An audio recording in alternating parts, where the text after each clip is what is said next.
Previously, I explored the possibilities of running DCS with lower-end hardware. I limited those tests to 1080p because I figured that that's what a lot of lower-end setups would be running, but as some of you pointed out, 1440p monitors are becoming increasingly affordable and common.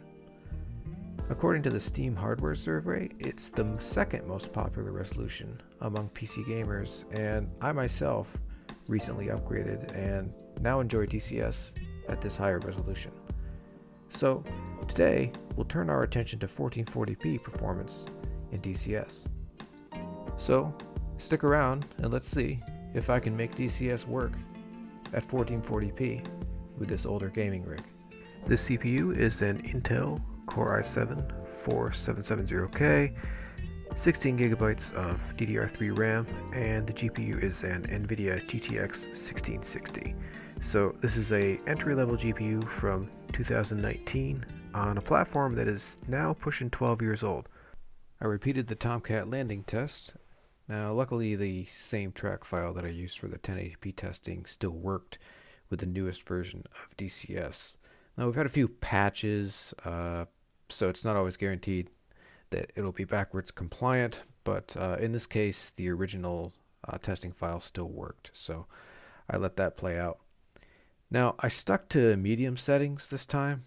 During the previous run at 1080p it was unplayable at high settings, so I figured it wasn't worth testing at a higher resolution because increasing the resolution was only going to make things worse.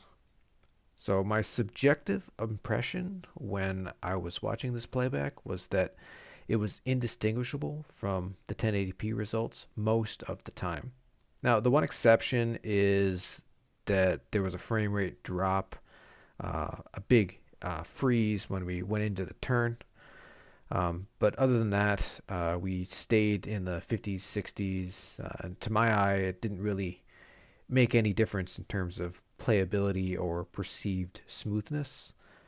However, there was significantly more hitching and freezing during that one point in the track, and that caused the playbacks to become out of sync from that point on.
So sitting on the deck of the Forrestal, we dropped down into the 50s, which is fine.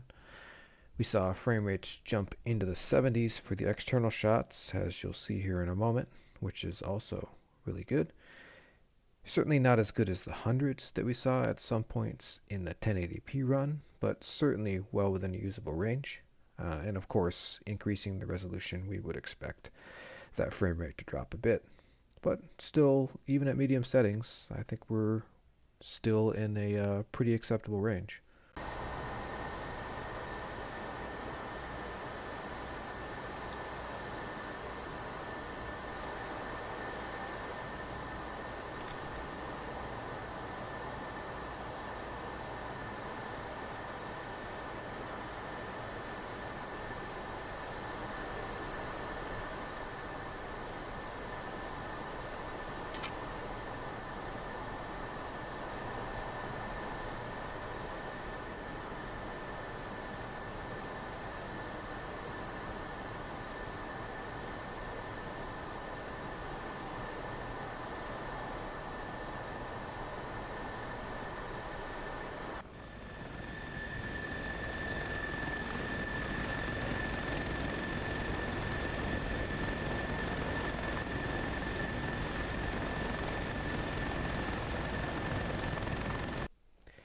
For the first multiplayer test, I took the Viper for a run through the Aerobatics Online Dam Loop racecourse.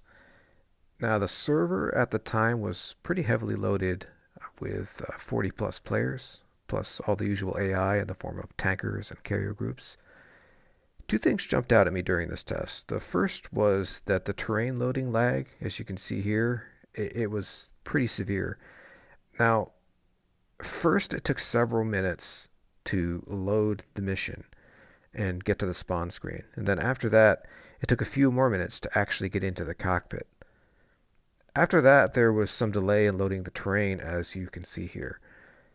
Now, what you're looking at is my second attempt. On my first attempt, the loading delay was so severe that I ended up crashing into the side of a mountain because it was an air spawn. And I crashed into the side of a mountain before I could even see what was going on. This seemed to only affect the first time loading in, though. It eventually sorted itself out. Subsequent spawns happened in a more timely fashion. I'm not 100% sure why this is, but I have noticed that even on my main gaming rig, which is more powerful, the first multiplayer spawn after a DCS patch is applied seems to take longer. It's possible that there are some temporary files or something like that that it's being rebuilt each time a patch is applied, and that has to be done only the first time. But I really don't know why that is. But it did eventually sort itself out, and I was able to spawn in a more acceptable fashion, where it didn't take minutes to spawn in.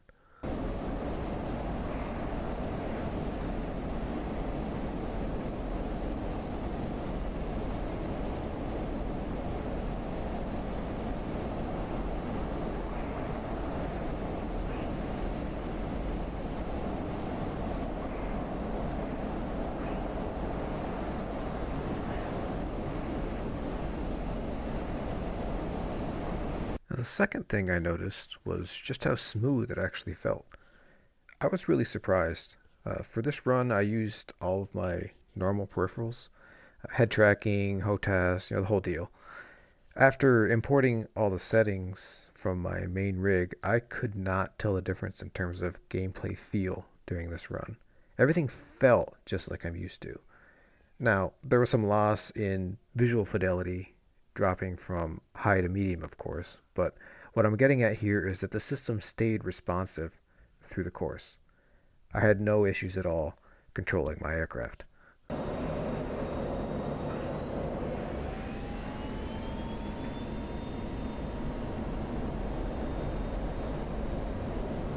Altitude.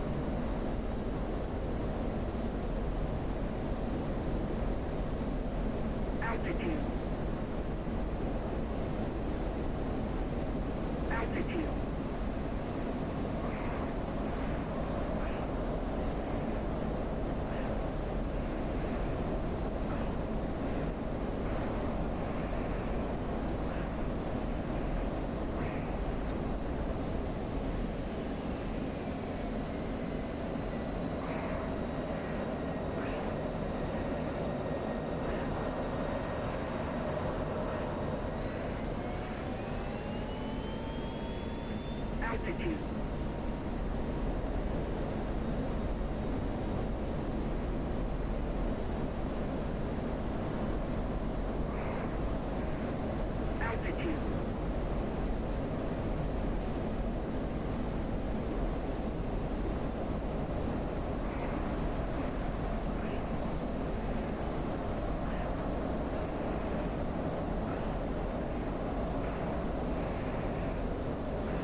altitude.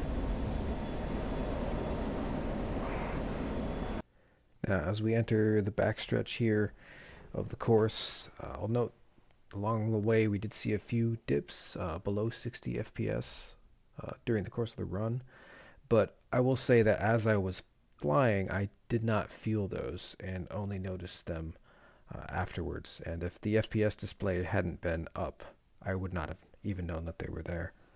So that's pretty good for hardware of this vintage in a multiplayer environment down low like this where your FPS is usually worst.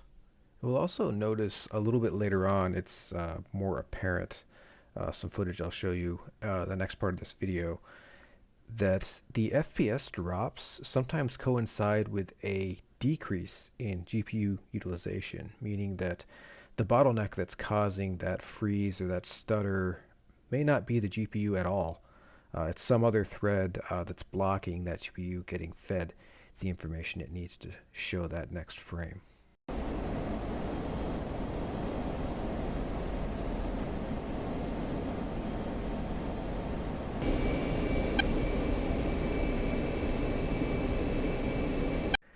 Next, I strapped into the F-15C for some multiplayer free flight. Now for this test, I enabled VSync, which capped my frame rate at 60 FPS. I've got the in-game FPS monitoring displayed as well as MSI Afterburner to keep track of CPU and GPU performance. Just like in the previous test, this is a multiplayer server which was pretty busy on this day with about 40 active players, people logging in and out along the way. And as we taxi here, you'll see that at 1440p medium settings, we're still getting our target FPS with some occasional minor dips here and there.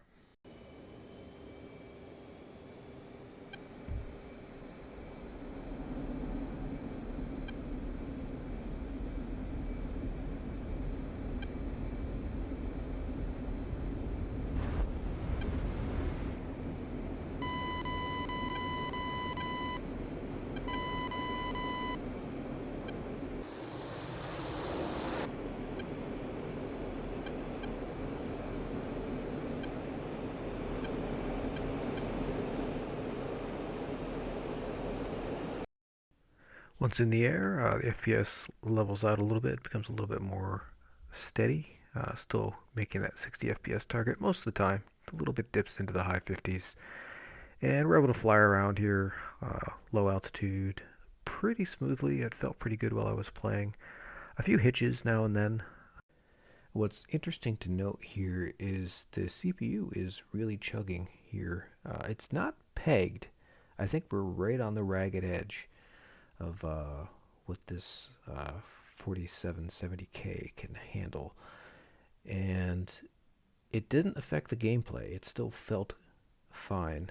But as the video goes on, notice that when the frame dips, the GPU graph also dips. So the GPU utilization dips down when we get frame drops. And this, I think, is due to some other bottleneck in the system. In particular, we'll see a little bit later on that loading lag is definitely a factor. Part of this could be because I only have 16 gigabytes of RAM and I can't have a big preload radius, which definitely I have noticed helps.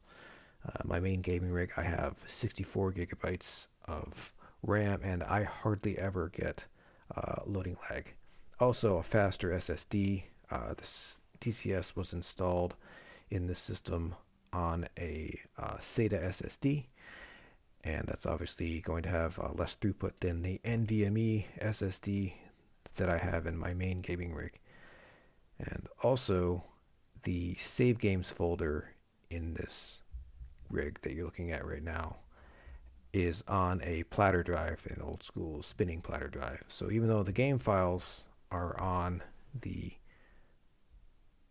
SSD, it's some of the game files, some of the files that are needed for DCS to run are on an old platter drive, and that could definitely be affecting things. If I were to move that to the SSD, that might be a good experiment for another video to see what kind of a difference that makes.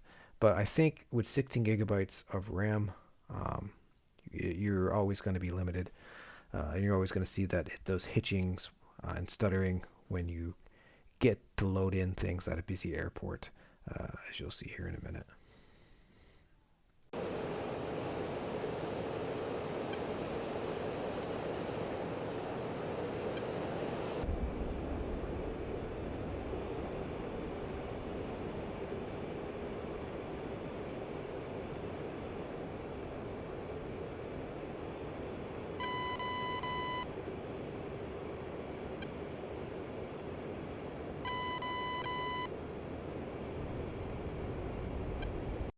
Now what I want you to notice here, we just got this freeze.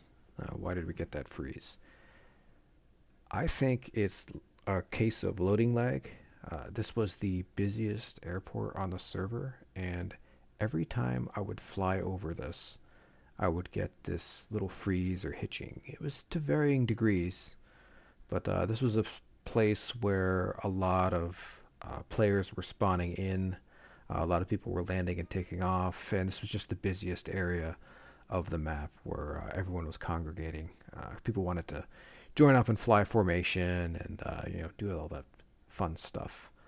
So this was a hotspot for the server. Now, the graph I'm going to throw up now, notice that the GPU drops down to 0% utilization momentarily while this freeze is happening. And it says that we're CPU bound according to DCS.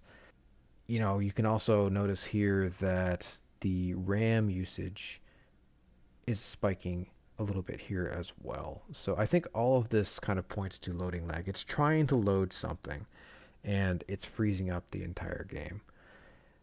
Now a faster SSD and more RAM would probably help in this situation, but what I'm trying to point out here is that it's not the GPU's fault.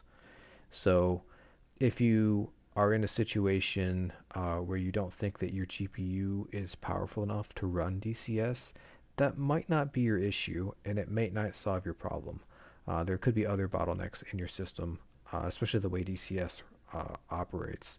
The entire game could be frozen due to other reasons. So I think for medium settings at 1440p, we can say that a GTX 1660 is probably good enough. We see that at 60 FPS, it's not maxed out. And it never is maxed out really, or only momentarily. So it's pretty good at maintaining that frame rate. It's only when other things happen in the system that cause it to dip below that.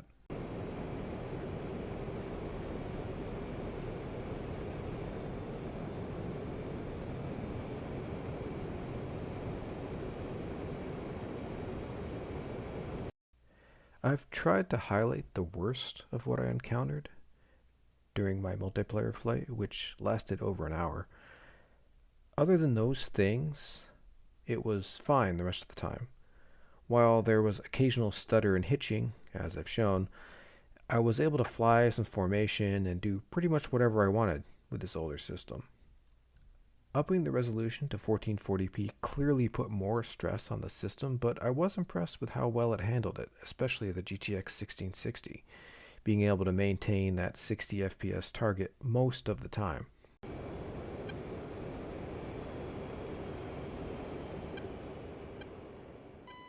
Now this is all of course targeted at would-be DCS pilots who may have performance anxiety about their setup. If you're new, as you get involved in the community, you're bound to encounter folks with very diverse opinions about what you need to enjoy the sim. You'll have some that will say that it's not even worth trying unless you go for VR with the best HOTAS and button boxes that money can buy.